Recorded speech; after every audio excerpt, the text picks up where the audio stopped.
What if you had animal hair? What if one day when you woke up, the hair on your head wasn't yours?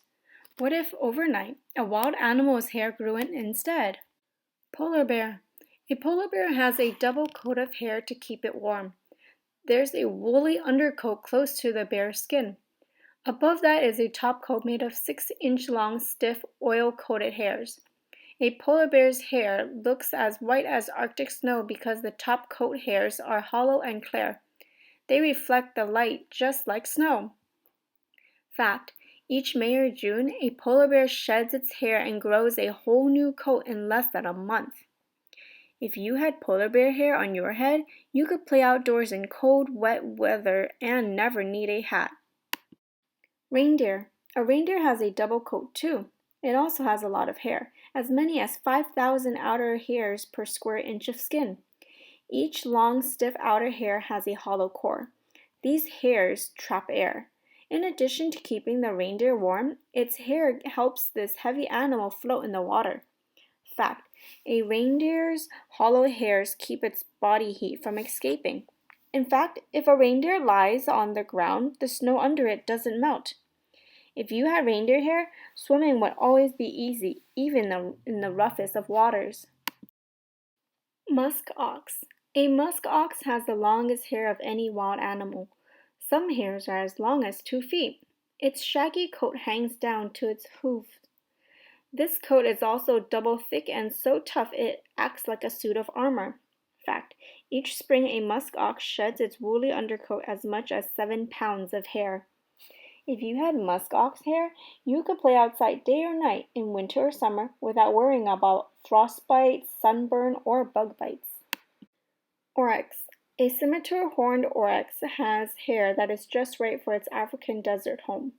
The oryx's pale colored coat reflects sunlight and keeps it from overheating. The hairs are also so short that any cool breezes easily reach its skin. Fact: oryx calves are born with solid yellow coats. They develop distinctive markings and pale white and red coats as they grow up. If you had scimitar horn oryx hair, you'd never need a comb or a brush. Even if you rolled on the ground, your hair would be too short to tangle or collect dirt. Lion. A male lion has a mane, long, thick hair on the back of its head, neck, and shoulders. When it comes to having a mane, size matters. Scientists learned that female lions, called lionesses, prefer males with big manes. That could be because the healthiest males usually have the largest manes. In fact, a lion's mane needs regular cleaning and grooming. Luckily, a group of lions, called a pride, will groom one another. These big cats have a built-in comb their rough tongues. If you had a lion's mane, you'd stand out in a crowd. You look big and bold. Zebra. A zebra's hair grows in black and white stripes. These stripes help it stay safe. Whether standing still or running, zebras usually stick together in a herd. Seeing so many stripes confuses hunters such as lions and hyenas. Fact: a zebra's hair shows if it's healthy or sick. The short hair on a healthy zebra's mane stands up straight. A sick zebra's mane flops over to the side. If you had zebra hair, you wouldn't have to work at being one of a kind. Each zebra has a stripe pattern that is completely unique. Three-toed sloth.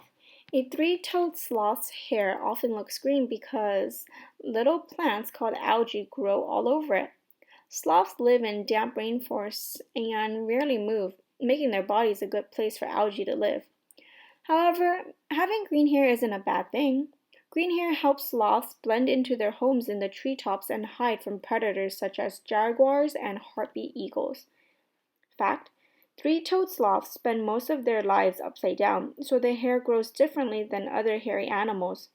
When a three-toed sloth hangs upside down, its hair falls over its body, so even upside down, the sloth's hair keeps its skin dry when it rains. If you had three-toed sloth hair, you'd never be alone. Because of the algae, your hair would be home to many different kinds of harmless insects. Arctic fox. An Arctic fox's hair is snow white in winter. Each hair is also fat, helping make its coat thick and warm. As the days grow longer and heat up, an Arctic fox sheds its wintertime hair and grows a new brown coat. Now each hair is skinny, helping make its coat thin and keeping the fox from overheating. Besides staying comfortable, changing its coat keeps an Arctic fox perfectly colored to sneak up on prey such as lemmings and voles. Fact: when getting ready for winter, Arctic foxes also grow long hair between their toes and on the soles of their feet. Their furry feet help them run on ice without slipping. If you had Arctic fox hair, you'd never get tired of your hair color because it would change with the seasons. Giant pangolin. A giant pangolin's body is covered with scales, which consist of the same substance as hair. Like hair, the scales are made of tough keratin and grow out of the skin. A giant pangolin's scale also start small and grow longer until at last they fall out. New scales grow in to replace the ones that are lost. Fact: the back edges of a giant pangolin's scale, like hairs, are razor sharp. So if it's attacked, a giant pangolin just curls up tight to stay safe. If you had giant pangolin scales, you wouldn't need to put on a helmet to ride your bike. Porcupine. A porcupine has a normal coat, but it also has special hairs too, called quills. Quills are stiff, needle-like hairs. If attacked, barbs on the end of each quill poke into the enemy's skin. Then, even when they separate, the porcupine's quills stay stuck in the enemy. Fact: a porcupine's skin gives off a fatty substance that coats each quill.